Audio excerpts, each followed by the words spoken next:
Fresh out of nursing school, I got my first real job in a fairly large hospital in a department that I honestly never thought I would ever work in. It was a 6-bed cardiac ICU, with rooms that overlooked the city capitol building.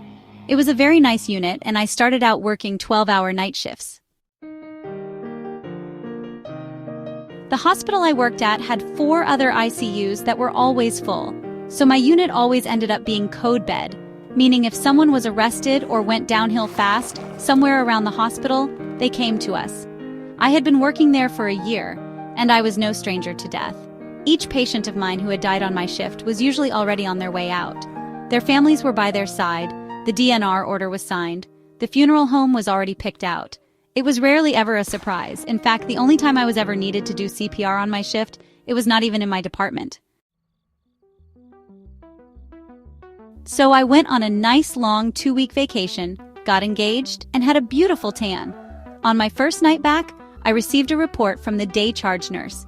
She said she was off for a few days and suggested to remind the next day charge nurse that the priest was coming in the morning to bless room 4.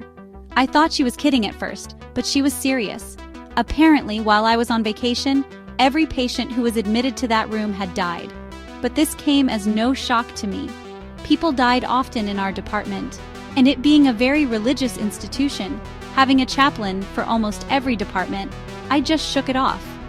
Then she said that room 4 was empty, and that it would serve as code bed for the night. Around 2 a.m., I got a call saying that they have someone to fill our open bed. The ICU downstairs was now going to be code bed, so we were getting your run-of-the-mill chest pain, take a look in the morning kind of patient. Nothing to get excited about. We got the patient admitted and all settled in room 4. He was a gentleman about 50 or so years old, very pleasant. His wife was with him and she looked dead on her feet. I got her some warm blankets and took her to our waiting room that had cots so she could get some rest. Around 3:30 I was watching monitors and the cameras in each room. All the patients were fast asleep. The cameras all cycled through about 3 seconds each on one small TV we had on the desk.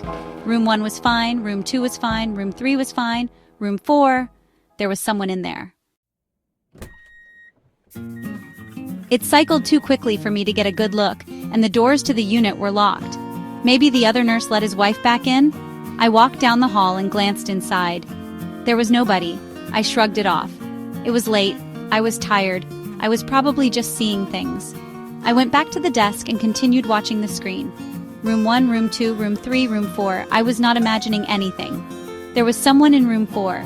The person was standing in the corner by the window, their figure completely draped in shadow. I could not move my body. It cycled through again. This time it was closer to the patient's bed by maybe 2 or 3 feet. The hairs stood straight up on my neck. The next time it cycled through, it was even closer. It stood in the light coming from the hallway, but despite the light, it was still shrouded in darkness. It cycled through again, and it was right next to the bed. My heart started pounding, and I could barely squeak to the nurse on the other end of the desk. As soon as my words formed and I was able to make some kind of noise to get her attention, the alarm on the monitor went off, signaling that the patient had cardiac arrested. The overhead system came on. A cart is needed in CCU room 4. People poured into the department. Doctors, nurses, pharmacists, respiratory therapists. They all rushed into the room, but I couldn't move. It cycled through the rooms again. Room 4 came up, and this time the lights were on. And there were 10 to 15 people surrounding the bed, doing CPR and slamming meds into his IV. Someone went to get his wife from the waiting room. But there it was, in the opposite corner again, a dark figure watching this scene play out, just standing there.